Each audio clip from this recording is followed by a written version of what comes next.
Should we start, Swamiji? Pranam, Swamiji.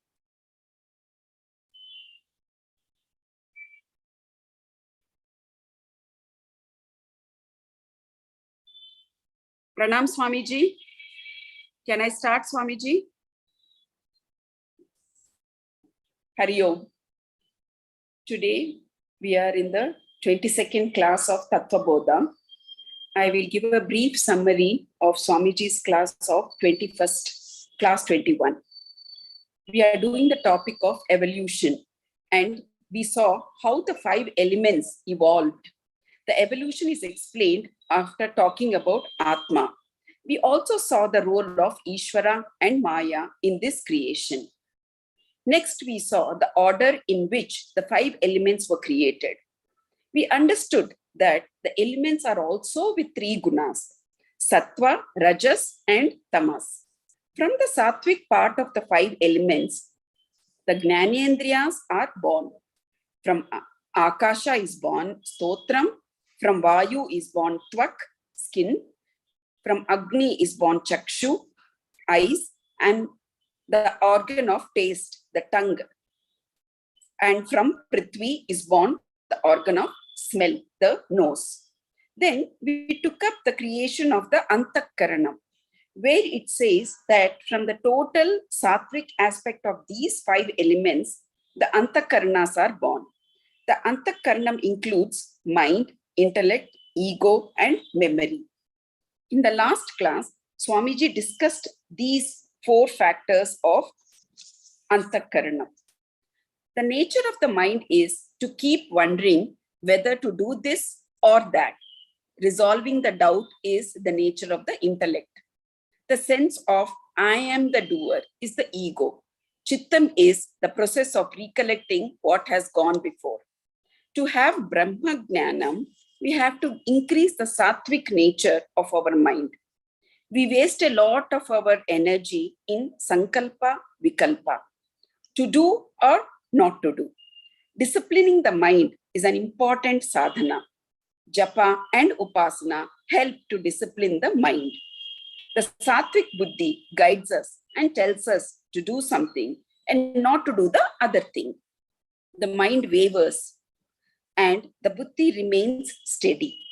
We have to learn to use the intellect and analyze the day-to-day activities. Then comes the doership, ahankara. There are 3 types of ahankaras: sattvika ahankara, rajasika ahankara, and tamasika ahankara. In Bhagavad Gita, it is said that ahankara is necessary, especially the sattvic ahankara, because it supports sadhana. This goes above all reactions. In rajasic ahankara, there are reactions. In tamasic ahankara, there will be no reaction. Tamasika ahankara has to be gradually made rajasic and then slowly sattvic, which beyond reaction and non-reaction. Then comes Chittam, and Vasudevam is the Adi Devata of Chittam. The Deva for Ahankara is Rudra. For the mind, the Devata is Chandran. For the intellect, the presiding deity is Brahma. We have completed the sattvic evolution of the Prakriti, which is the first part. Now we will do the Rajasic aspect of evolution. Now we shall listen to Pujya Swamiji. Hari Om Swamiji.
Shruti Smriti Purananamayam Karunalayam Namami Bhagavat Padam Shankaram Lokashankaram Shankaram Shankaracharyam Keshavam Badarayanam Sutra Bhashya Krito Vande Bhagavanto Punah Punaha Ishvaro Gururatmeti Murti Bheda Vibhagine Vyomavat Vyapta Dehaya Dakshinamurtaye Namaha Shri Dakshinamurtaye Namaha Om Vasudevendra Yogendram Natva Jnanapradam Gurum Mumukshunam Hidarthaya Tattvabodho Bhidhiyate Shri Gurubhyo Namaha Harihi Om Om Namo Narayana to all. So we were discussing the evolution of three qualities of Maya, the creative power of Brahman. So among three, we have completed the Sattva evolution, and now Rajas aspect.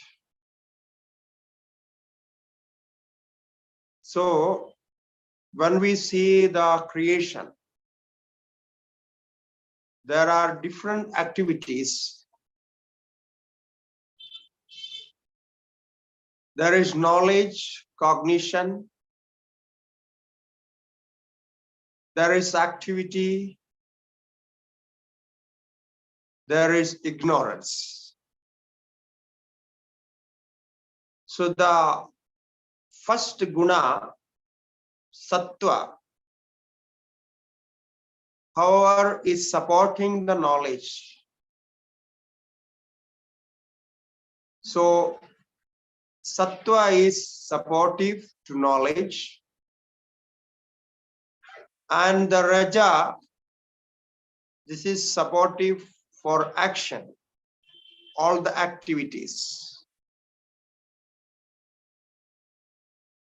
The universal energy, the energy which formed in different forms and actions, is raja. So when raja aspect is working, the action takes place. The mental actions and physical actions, the actions of sense organs. So all whatever so we see, the whole action is because of this raja aspect. So we can say raja is energy. So this is a revolutionary part of the creation, that energy creates everything.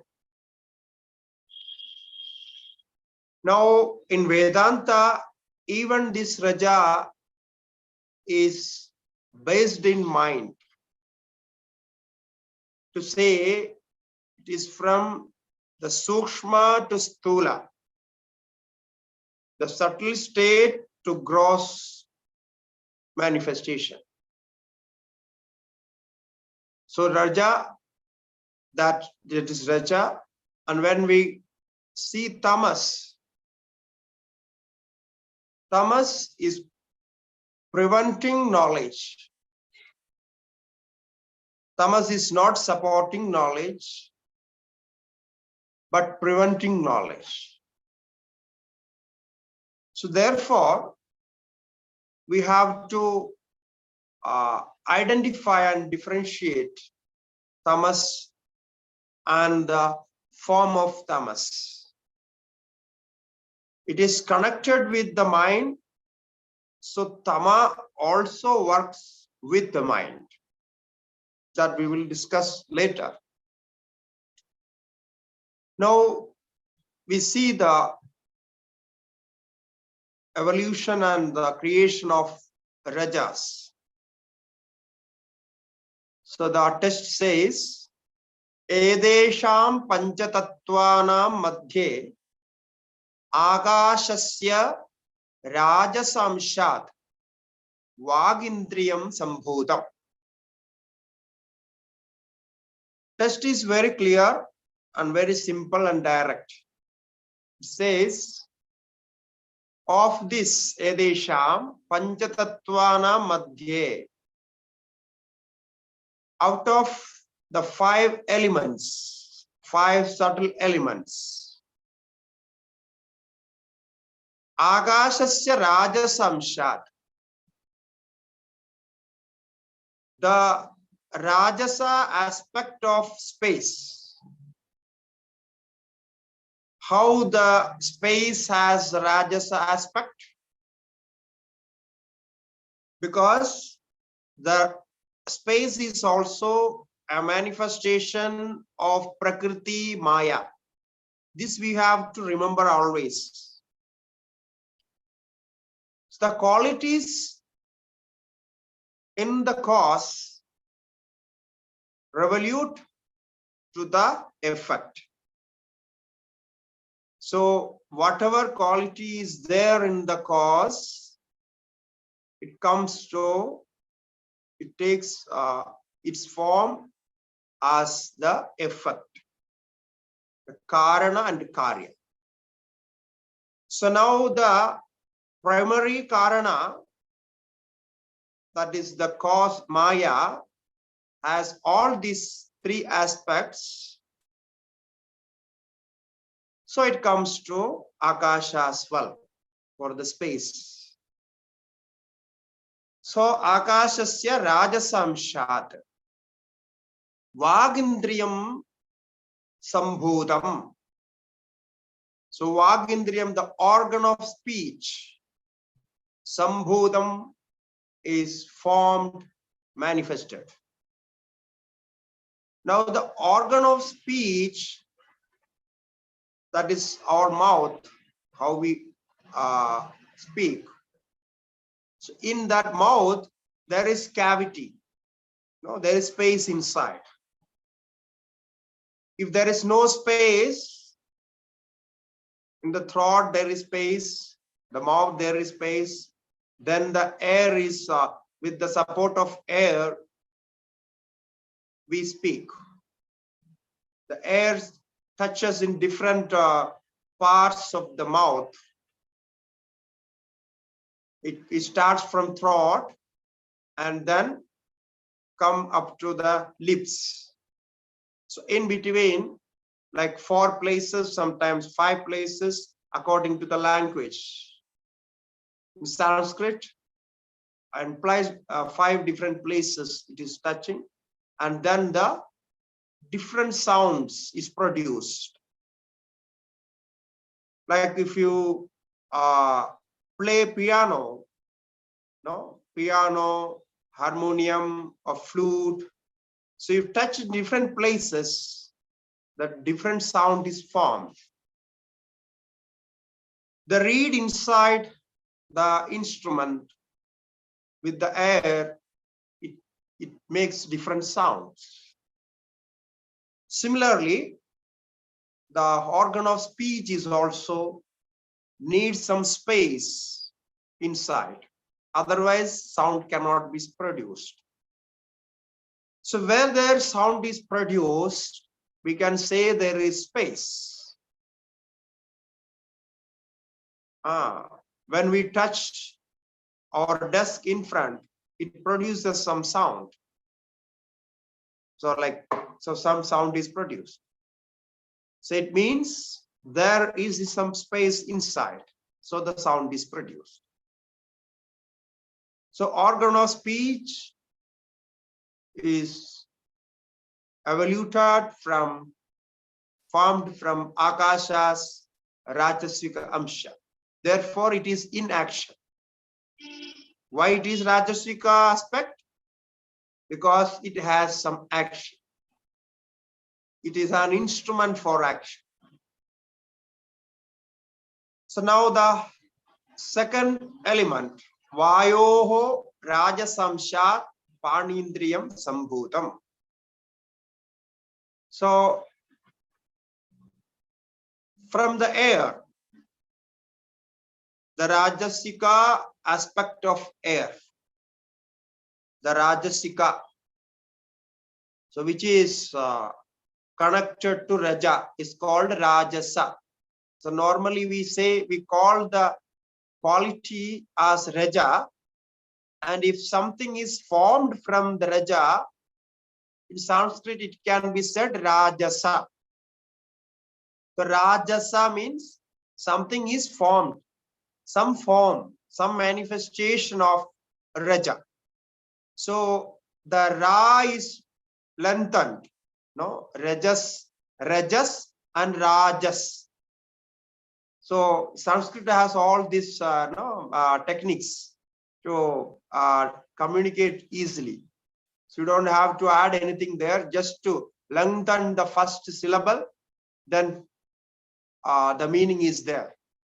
So it is Rajasa, Raja, Rajasa. So from Rajasa aspect of air, Panindriyam, organ of grasping, is formed. Organ of grasping, Panindriyam. So Pani, normally we call Pani as hands. Hands are in Sanskrit called Pani. But here it says the organ of grasping.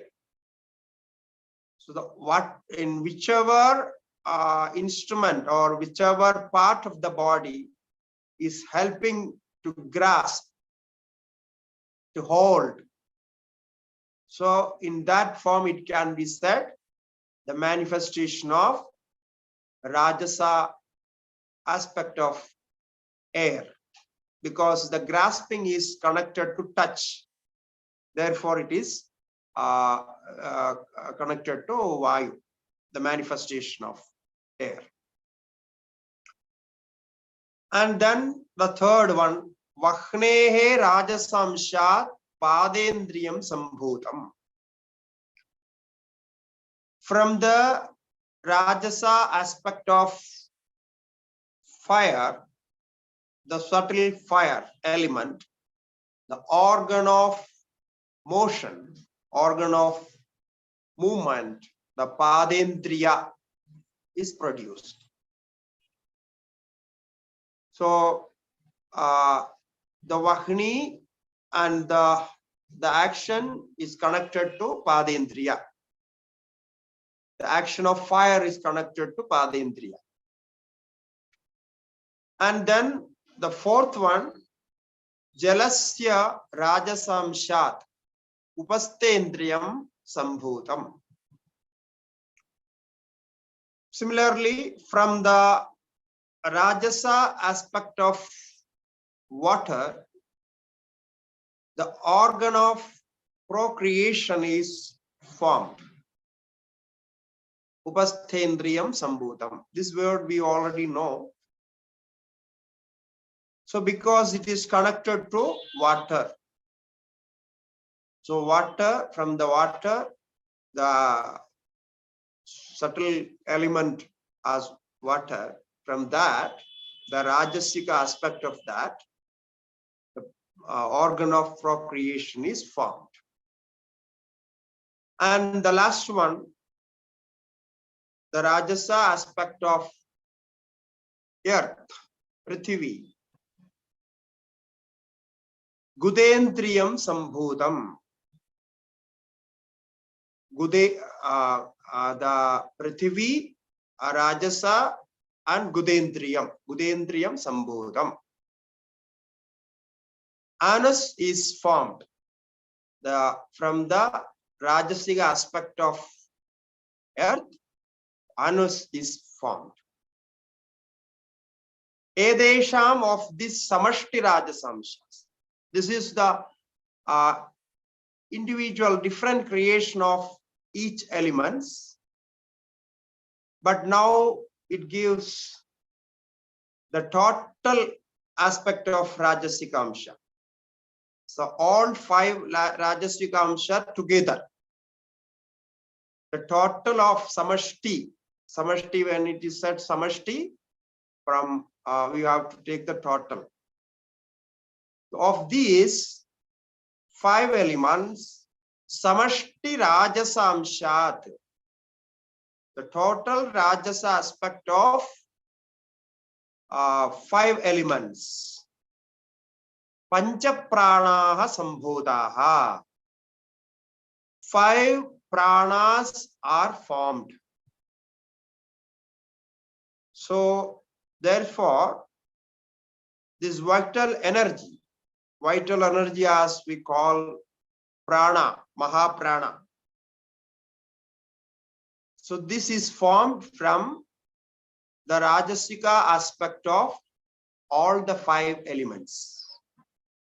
Like we remember the mind. The mind was formed from the Sattvika aspect of all the 5 elements. The Sattvika, why it is Sattvika?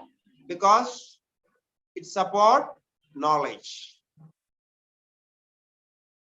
So therefore it is Sattvika. Now this prana, why prana is Rajasika? Because prana is energy, action. The definition of prana itself is action. So where there is movement, where there is change, where there is any kind of change, even in atomical level, the atomical creation, there is change. So where there is change, we call the prana is there. So the all universe, when we see, it is always manifesting, changing itself. Even without vibration, there is nothing. So the all universe is vibrating in different levels. This is because of prana. So in Sankhya philosophy, they define prana as energy, as vibration. The prana means chalam. Prana means pravritti, action. So in our body, we need prana for action. The movement of everything, blood circulation and all other activities.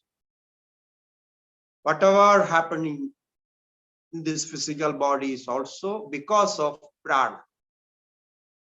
If prana is withdrawn, then the body is actionless. So therefore, we can equate that the prana is action, vibration. So from the total aspect of prana, 5 elements, the 5 pranas are created. So now we have completed the creation of sense organs, the creation of 5 pranas, and the organ of action. So these are all created. Now, what is left? Now you think about the creation outside. Now only we were discussing the creation of physical body. Now we need to know how the outside objects or 5 elements are created. For this, Vedanta has a special methodology, special theory of creation. That is called Panchikarana. This is very famous in Vedanta. Panchikarana, Pancha means 5, Karana means making. So making of each element 5-fold. This is called Panchikarana. The Panchikarana can be translated as making of each element 5-fold or making of 5-fold. This is how the subtle elements which we had discussed form into gross element. The grossification of subtle element is called Panchikarana in Vedanta. This is very special for Vedanta. Why it's so? All other philosophies, Sankhya, Nyaya, Vaisheshika, and other philosophies, they don't accept this Panchikarana theory. They have their own separate theory for grossification. Only Vedanta says this Panchikarana theory. So we are going to learn this in the next part of the test.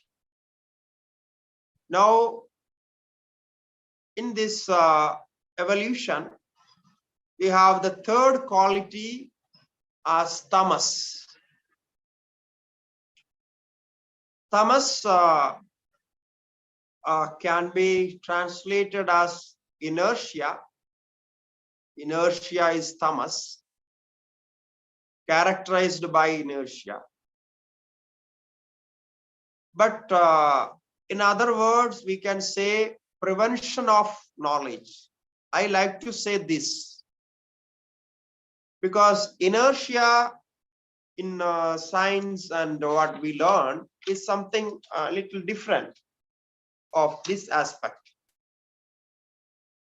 So therefore, it's good to say that the prevention of knowledge in the mind is called tamas.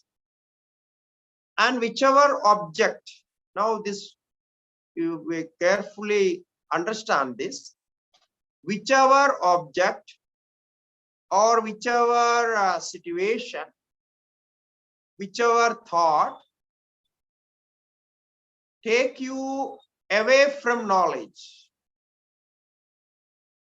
is tamas. Whichever object or whichever thought or whichever action prevent you from knowledge is tamas. So therefore, we can't directly say these are the objects of tamas and these are the objects of sattva. No. It is according to the change of mind, according to the mental situation, the emotions in your mind. Accordingly, it changes. No, there are so many examples for that. So when you are healthy, you don't have any diseases, you are not taking any medicine, everything is perfectly all right. Then you like to eat food and all the varieties of food you can consume. It is helpful and everything goes well. If your body is sick, if you have high fever or something, the food, all the food items you cannot consume. If you consume, the disease will increase and you will be more tired and no. So where is the change? The change is in the body and mind. Because the same food was helping you when you are healthy.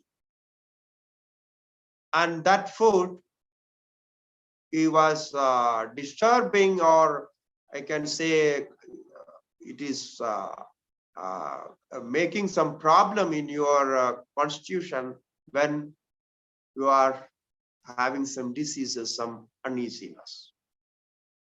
So this is how it changes. Now, the tamas is inertia. If we say that, we know inert means that which cannot know itself. Okay. That cannot act itself, activate itself. That is called inert. Something is inert means it cannot activate itself. It needs some support, some other outside force. This is what the theory of Newton's theory says. Okay. So this is some part of that is going along with tamas, because when we the tamas is in full form, or tamas is dominant in our mind, we like to sit in one place, not doing any action, not reading books, not even looking into the mobiles, news and nothing. So you just want to sit. So there is the action, the less action we can say.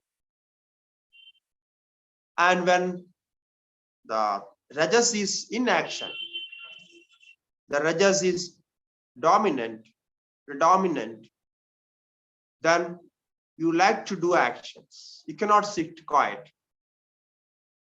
So this difference is made here. Therefore, the tamas is characterized as inertia, and this tamas is the cause of grossification of elements. Now you see the theory behind it. Till now, the grossification was not there. Okay, it was in subtle form, but more or less related to mind and mind activities, the mental activities and pranic activities. But when tamas is predominant, then the grossification starts. The grossification means mass, gravity, weight, everything will come. Because in our philosophy, we say the gravity is connected to tamas. Because tamas is the mass of the body. The physical mass of the body is tamas. And the earth holds the tamas, and then the body stands, or the theory of gravity, that it is in action. So therefore, the grossification is necessary. So without grossification, there is no mass. So there is no action of gravity. So this is said in Prashnopanishad, one of the principal Upanishad, Prashnopanishad.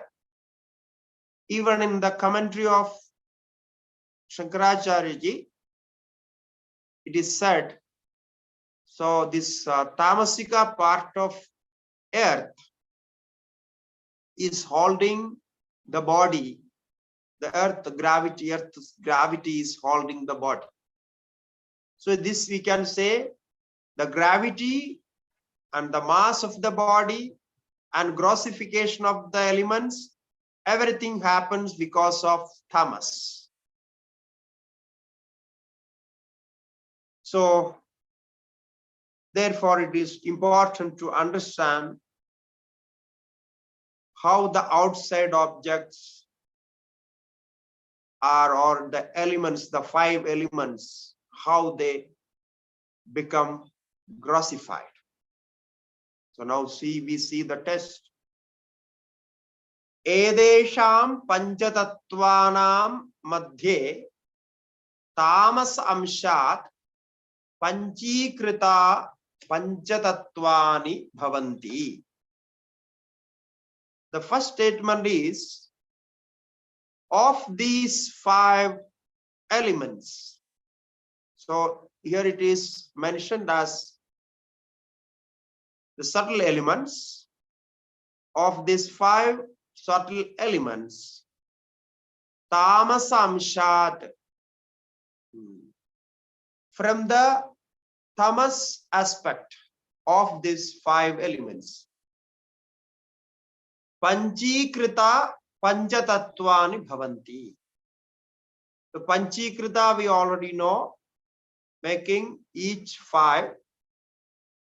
The grossified 5 elements are formed. Grossified 5 elements are formed by making each element 5-fold. I repeat the sentence again. The grossified 5 elements are formed by making of each element 5-fold. Making of each element 5-fold is panchikarana. And the 5 elements, now we will call the 5 elements as grossified elements, gross elements. Previously, the last 2 parts, the elements was subtle elements. The subtle elements, now the gross elements. In between, the making is the form, the changing the form is called panchikarana.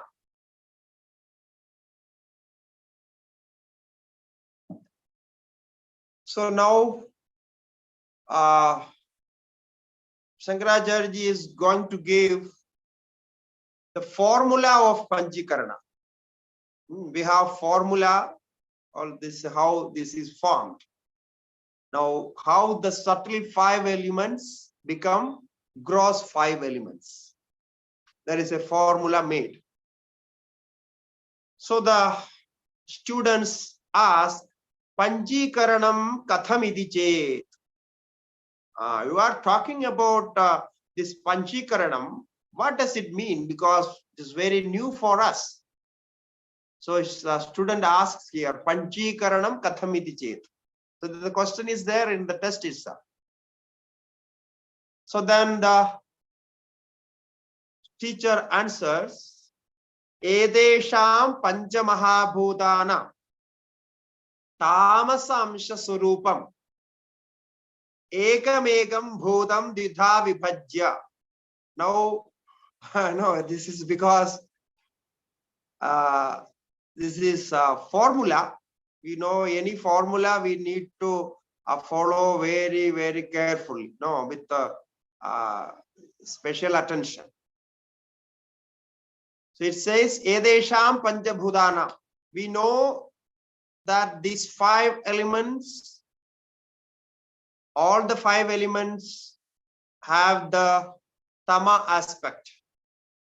So now take out the Tama aspect of all the subtle 5 elements. Tamasamsha Swarupa. Their Tama aspect. Take out all those. Then Ekam Ekam Dvidha. Now the Tama aspect of 5 elements, it is in our hands. For the sake of understanding, we can say we separated 3 gunas, 3 qualities: tamas, rajas, and sattva. So now we have the third part. No, sorry, the tama part in our hand. So each element has tama part. Ekam ekam. Each element has 1 tama part. Take the tama part.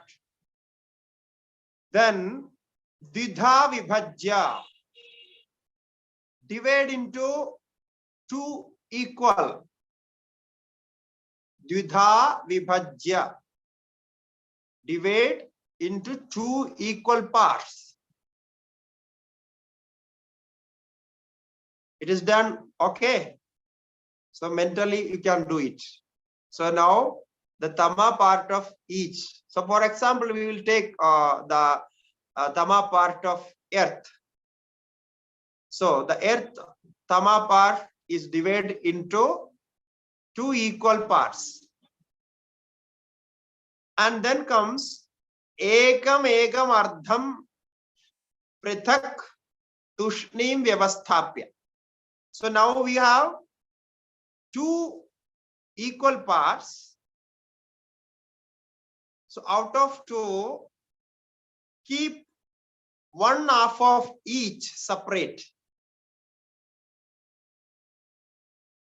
We are keeping it separate. So ekam ekam ardham, 1/2 of each, prithak, separate, and then tushnim vyavasthapya. It should be remain intact. So we are not going to use that. The half of the part is kept intact without further division, because half part we are not going to divide. So it is kept in what you say, in the refrigerator or for freezing. Now it is in freezing. So the other part, the aparam ardham. Now you can see how in Sanskrit it is explained all these difficult techniques very simply. No, Shankaracharya is choosing very simple words to explain this. So the one part we kept in the refrigerator. Now the other part is still in our hand. The half part of the tamas of the earth. Aparam ardham. Other half of each, dividing into 4 equal parts. Chadurdha vibhajya. Okay. Dividing into quarters. 4 equal parts. So that is done now. Okay. Now the next step. Now we have 4 parts of tamas in our hands. That's Prithvi tamas. This is the tamas of earth. Then swardham to the swardham. Anyeshu ardheshu sabhaga chatushtayam samyojanam karyam. then what we would do, the 4 parts, out of 4 parts, 1/4 divided portion of 1/4 part is given to other elements, because now we have the earth element, similarly the water, fire, air, and the space. So each element is divided into 2 parts first, and 1 part kept, and the second part is divided into 4 and given to each. The mutually divided and mutually divided and given with the says part. So they join together. The samyojanam karyam, it says it should be joined, mixed with. The Prithvi, the earth will give 1/4, the quarter part to the water, and quarter part to the fire, and quarter part to the air, and like that, quarter part to the space. So this half like that is divided. The 4 part, half of the 4 part is divided into 4 and given to all other 4 partners, the elements. Now, what happened? Previously, 1/2 part was kept, and now they got the other 4 parts from each element. Therefore, now each element become 5 parts. The half part of its own and the quarter part of other elements. So altogether it is 5. So therefore it is called Panchikaranam. So now then it says Tada Panchikaranam Bhavati. So then this is called Panchikaranam. Now why it is Panchikaranam and what is the effect of Panchikaranam? Now we can say the 50% of element, if the earth has 50% of its content, tama part of its own tamas, and 12.5% of other elements. So this is the formula. The 50% of its own tamas and 12.5% of other elements tamas. Okay. Now each element has 62.5% of tamas. So this is how is Panchikarana is done. And then if this is done after Panchikarana, we have to again name the elements. Actually, we could give some different name for elements. Now after Panchikarana. Before Panchikarana, each element had its own name, earth, water, fire, like that. Now after Panchikarana, each element has other parts too. Therefore, it cannot be called the same. No, if we call earth, but earth has all other parts.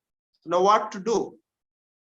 So here in Vedanta, it is said, you see, although each element has, after Panchikarana, each element has other parts, but the 50% of that elements is its own.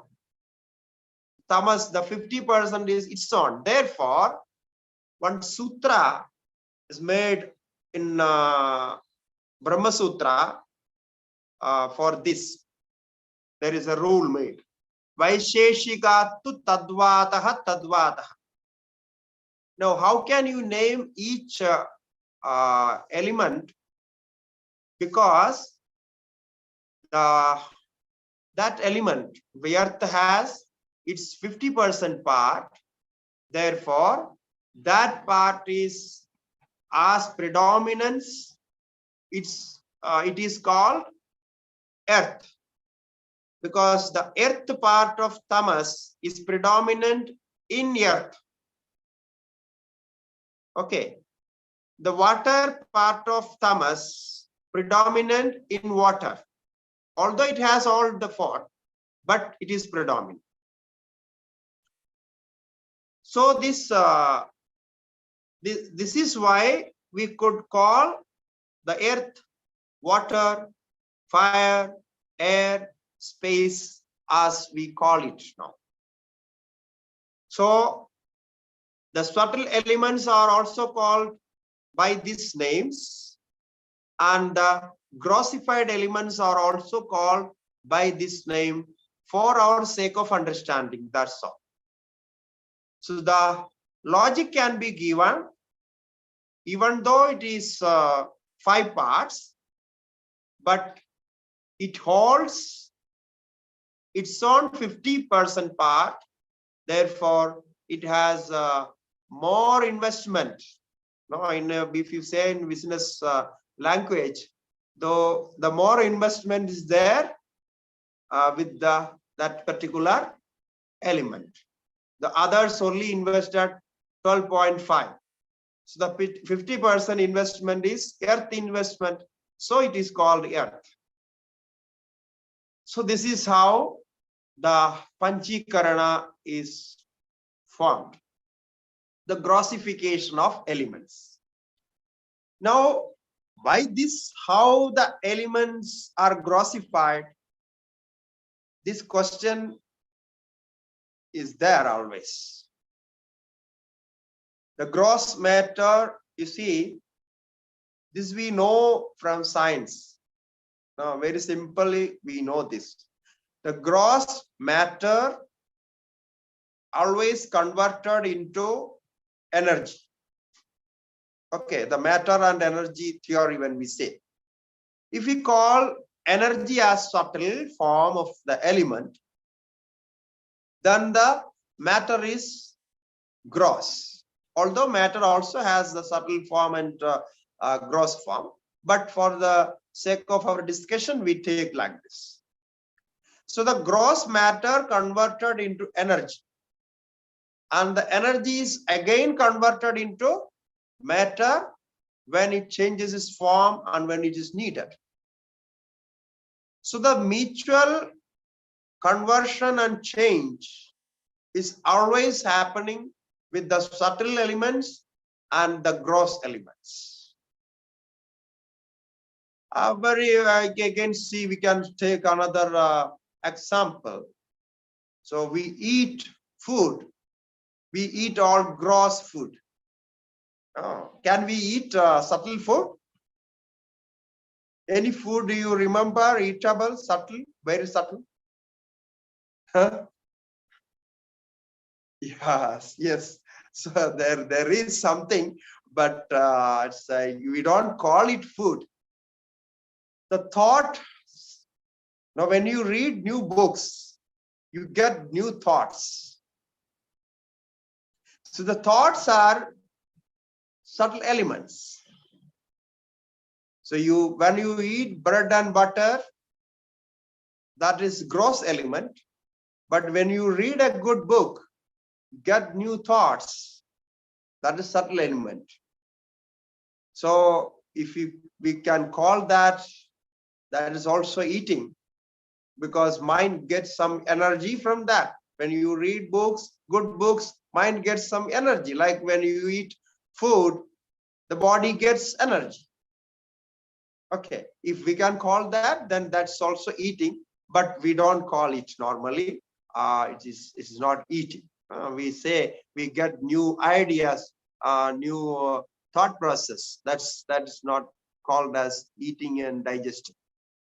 Sometimes we go like, I could not digest this book because this book is very, very heavy, and I don't understand. I don't get the ideas conveyed in this book.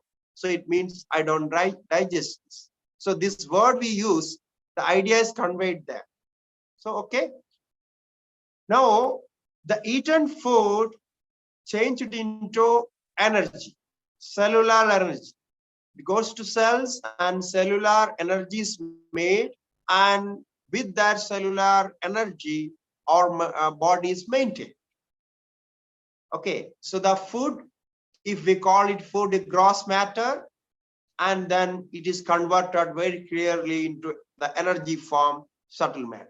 So after energy, you cannot see it. Only you can see the action of energy. It means the effect of energy. You cannot see the energy. You can only feel it. Therefore, it is subtle. Okay. So there is a connection. You remember this. There is a connection with the food and the energy and the mind. The how we eat, that is which food we take, sattvic, rajasic, tamasic. The energy is also formed like that. If you eat tamasic food, the energy is tamasic. Then the mind is tamasic. The thoughts will be tamasic. So everything will change. So it is very clear in Upanishads. It says the food what you consume form the mind.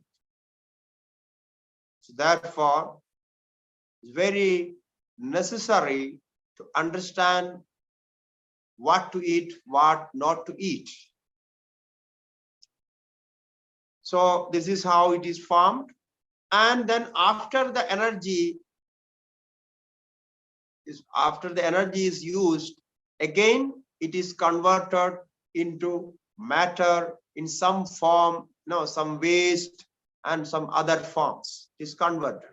So you can see after the energy, from the energy, and we get weight, the body mass, and everything is created from the cellular energy.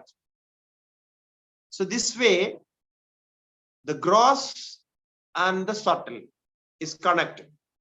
Now another example to understand this, like water, the water what we use and drink, and this water is made of hydrogen and oxygen, H2O. That is a compound of water. Now what is this H2O? The hydrogen and oxygen, these are two different gases, formless gases, because they are gases, they don't have form. You can't see them. But two atoms of hydrogen and one atom of oxygen, which has no form, when they get together, it gets formed. The water has some form. Now you see how the air, which has no form in subtle level, is formed. It is taking form. It gets form after some manifestation. Similarly, we can understand how the subtle mind, the thought process, is changed into action. If action is the gross form, then the thought is subtle form. From the subtle form, the mind gives some thoughts, then the body acts, and action is taken, and the effect is there. So this is the connection of this. So this Panchikarana You see, this is now we cannot say this is very scientifically proved. We don't claim that this is scientifically proved that Panchikarana is the correct form of this. No, this is only a method given to us just to understand how the subtle elements are formed into gross elements. That's all. No, people sometimes think this Panchikarana, the making of each element fivefold with this theory of making two division and the 1 into 4 and everything. This 50%, 12.5% combination is everything is very perfectly did, and therefore it is very scientific. No, we should never claim that, because this is just a theory given to us to make our mind just to understand how the gross elements are made. That's all. Therefore, as I said, all the philosophies of Indian philosophies, they are not following this. Only Vedanta gives this theory. So this is how we completed the evolution of 3 qualities. So edebhyaha, the last sentence of this, edebhyaha panchikrita panchamaha bhudebhyaha sthula shariram bhavati. It says, from these grossified 5 elements, the grossified 5 elements. Now we should remember that these elements, grossified elements, they are inert in character. In nature, they are inert. No, they cannot move. They need some support. So from this inert 5 elements, grossified elements, sthula shariram bhavati, this gross body is made, this gross body is formed. So this is all from 5 elements. Now, not only this gross body, but also the gross elements outside, the world outside, the cosmos, the universe, all the forms and materials of universe. Everything is made from these 5 gross elements. Now, one more point I want specially indicate here. You see, we started from Satchidananda Brahma, the all-pervading Brahman, which is Sat Chit Ananda, existence, consciousness, and bliss. And from that, this world is made. And that Brahman, which is Satchidananda, is supported by Maya. Okay. So Satchidananda again qualified by Maya. So we call it qualified Brahman as Ishvara. So I think you all remember all this. So the Ishvara is the material cause and efficient cause of the creation. Okay. Because Maya is only supporting for the creation, the creative power, that is called Maya. But the cause is Ishvara only, Satchidananda Ishvara only. The qualified Brahman is the cause. Then how can we say some things are sentient and some objects are inert, insentient? How this difference is made? Jada and Chetana. So some are sentient, as we see. We are all sentient beings. And some are insentient, like stone and all other elements, insentient, inert. If the cause is the same, why this difference? This question is asked always. Because this concept is going against the concept of science, modern science. Because the modern science says the sentient being is something different and the inert, insentient is something different. There is this separation. It cannot be from the same cause. It cannot be said the same. Okay. So no, in a superficial way, it is said like that. Now, when in Vedanta we say something is inert, it does not mean we have some division of sentient and inert. The first point is this. In fact, we have no division. There is no logic to divide like that, according to Vedanta. So then, how this difference? Now we have made the elements, the subtle elements and gross elements, everything we made. This is, you see, this is, and we can say, for the sake of understanding, it is a point of understanding. It is the difference of the subtle mind, the presence of mind, and the absence of mind.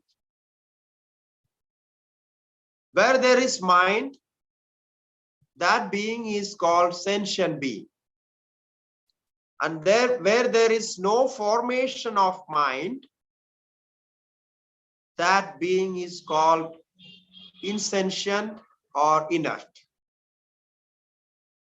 But the ultimate cause, the principal cause is the same. That is Satchidananda Brahma only.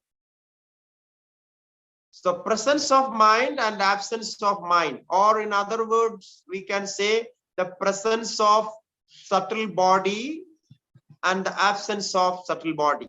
We already know the subtle body and causal body, physical body, everything we had already discussed. So you please remember and revise that. So where there is subtle body, means mind and other 17 parts. So that is seemingly sentient. And where there is no subtle body, mind and other parts, that's seemingly inert. So this is how we understand this. Certainly, there is no absence of consciousness anywhere. Okay? There is no absence of consciousness. There is no absence of Ishvara. There is no place where the absence of Ishvara can be said. So now you have seen this tamas, the quality tama makes the grossification. I said the the gravity, the mass of body, the mass of creation, no, the universal changes, everything is made because of this tamas. So tamas is the cross of grossification. Therefore, the entire cosmos, the entire world outside, seemingly inert. We say there is no appearance of consciousness. There is no chance of appearing consciousness. The appearing consciousness is not there. Or unmanifested consciousness. Consciousness manifests in some form, as in somewhere it can be reflected. If the light cannot be reflected, like light cannot be seen and experienced. So when light is reflected in some object, we say there is light. So this is, we have to firmly convince that there is no place or no form without consciousness. So some being, when there is mind, we are sentient. When there is no mind, there is no sensitivity. There is no experience of consciousness. So this is how we understand this. Now, the next part is, we can say, the last part of this Tattvabodha. That is going to discuss about this Pindandam and Brahmandam. The individual body, mind, and the cosmic body and mind. The relation between individual body and mind and cosmic body and mind. So now we should include the cosmos with our body, or we should include our body into cosmos, the cosmic body. So this is a beautiful concept of Vedanta. You are not separated from the universal body and mind. So now, how this is one, the oneness of Pinda means individual body, Brahmanda means cosmic body. How these two are one and the same. By this discussion, you can just think about this, imagine and contemplate the elements, 5 elements, and the form, the manifestation of 5 elements, and this physical body is the manifestation of 5 elements, and outside world is also manifestation of 5 elements. The material cause is the same. If the parents, if they are the same, then we call it brother and sister. We are born from the same parents. If we are born from the 5 elements, the outside world and our body and ourselves, they are from the same family, the same cause. So Vasudhaiva Kudumbakam.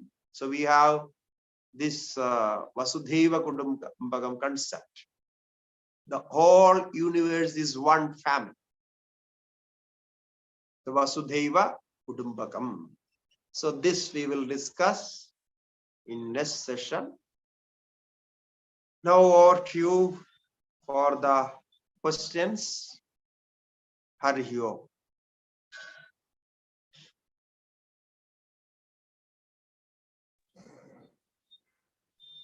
Pranam Swamiji. Nobody has put up any questions in the chat box. So I don't know if anybody has any questions.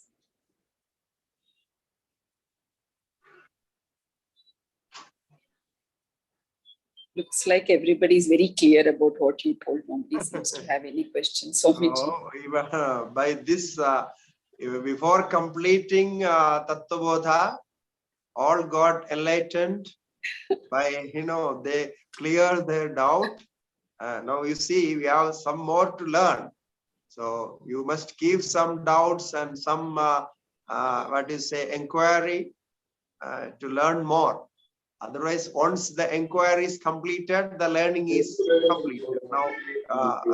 Now we cannot continue our studies, and so you try, do it, and contemplate, read more, and contemplate on this, and definitely you will get some good experience, some a lovely experience when we think about this, because this is all the concept what we learned from Vedanta. Is very useful for day-to-day life. Our life will change, because now how we see the outer world, it will change once you study this. And your relationship, your mental state, and the outer world, and the actions and reactions, the all feeling will change. So you see how beautifully they are saying the 5 elements theory. Even this 5 elements theory, if you understand with the science and physically or however, is very nice. It says everything. The all world is made by 5 elements. Now, what is there to divide? What is there to separate? So this is very good. So I am very happy that you don't have any doubt. So I can continue with a little more. No. So what I started here, right? We have 10 minutes more.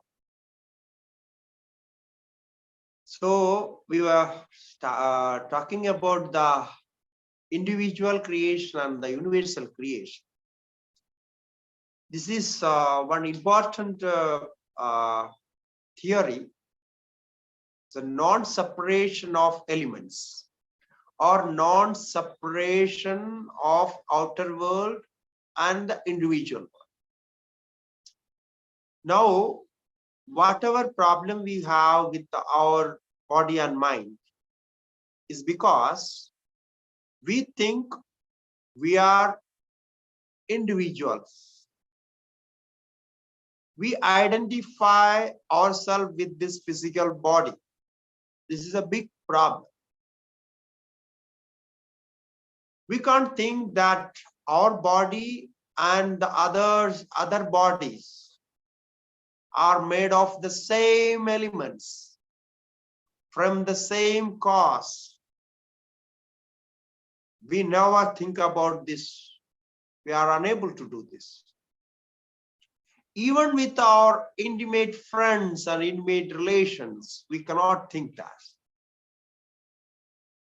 We always separate ourselves from others. I am special. My mind is special. My body is special. I am beautiful. My mind is very good. I am intelligent, and they are not so. No, always we separate. All think otherwise. If you have inferiority problem, then you think, oh, they are all very good. I am not good. My mind is not good. My body is not good. I have this problem. I have that problem. So this is, both are the same, no? The superiority or inferiority, both are the same. But we separate from the cosmos. So Vedanta says, you stop this. Now you try to understand the material cause of your physical body, which you are separating from others. There is any chance, there is any way to do that? There is no logic that you can separate your body from other bodies. It's not only human beings, but also other beings, or even with the tree. You separate the compound. If you see the compounds, the material cause of a tree and the compounds in your physical body, both are the same. So this is the meditation of Vedanta. How we say everything is Atma, all-pervading Atma. Aham Brahmasmi. Idagam Sarvam Edayam Atma. Whatever we see and experience, this is nothing but self, nothing but Atma.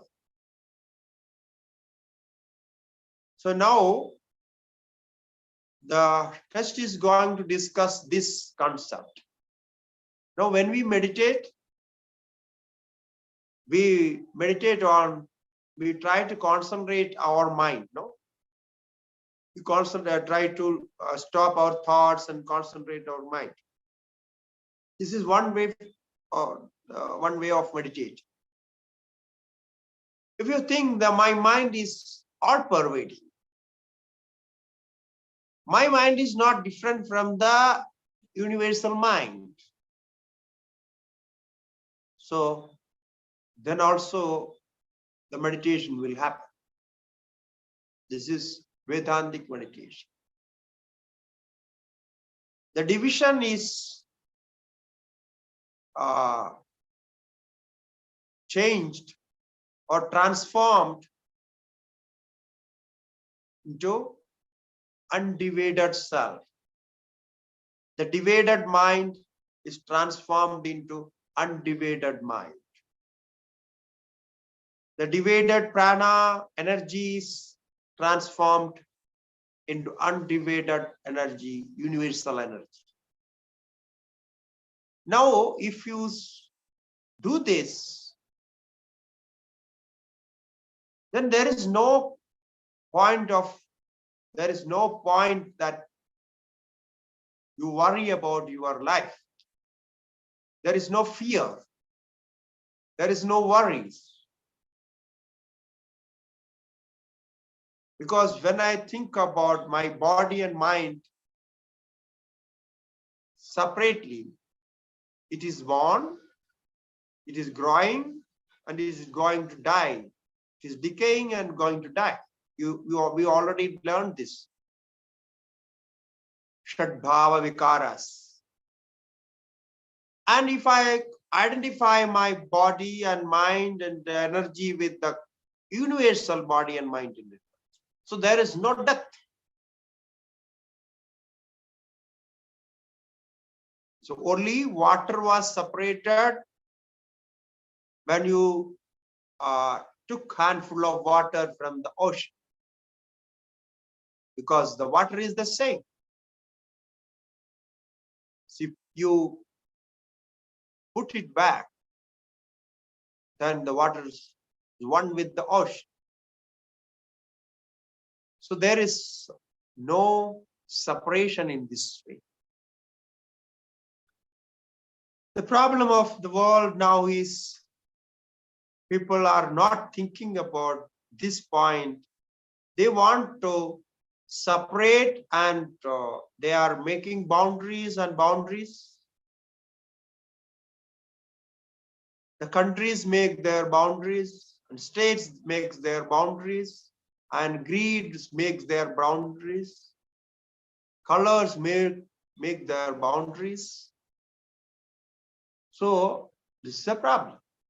We know we are suffering from this. Therefore, this Vedanta can help this way. As I said, once we can think that we are from one family, Vasudhaiva Kudumbakam. This is the philosophy of Sanatana Dharma, the eternal Dharma. It's the one family and one aim. What is our goal? What is our goal of life? The whole world has one goal. They want to live happily. They want to live peacefully. They like to live together. Social, they like to live social. So this is all we all want. No, there is nobody says that no, we don't want happiness. We don't want peace. Nobody says this. So find out how it is possible.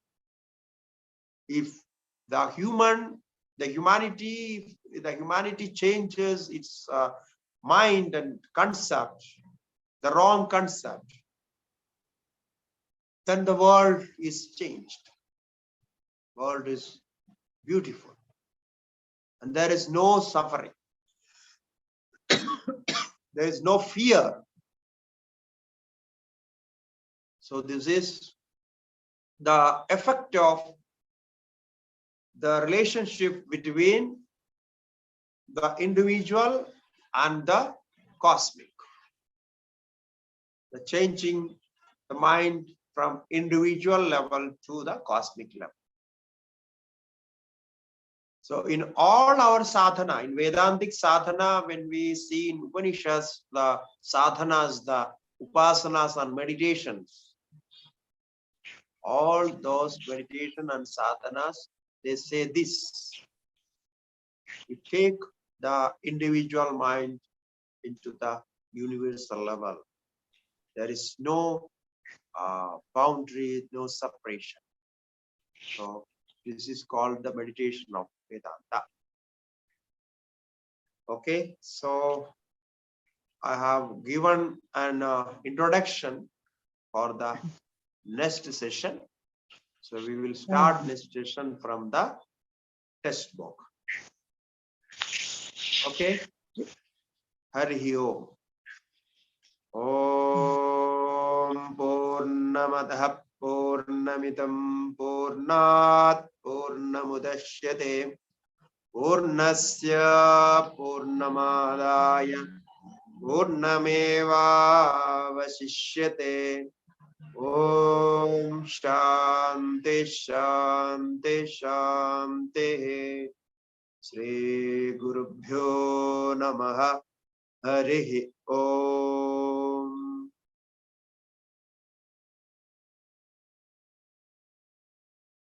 Thank you, everybody. Harihi Om.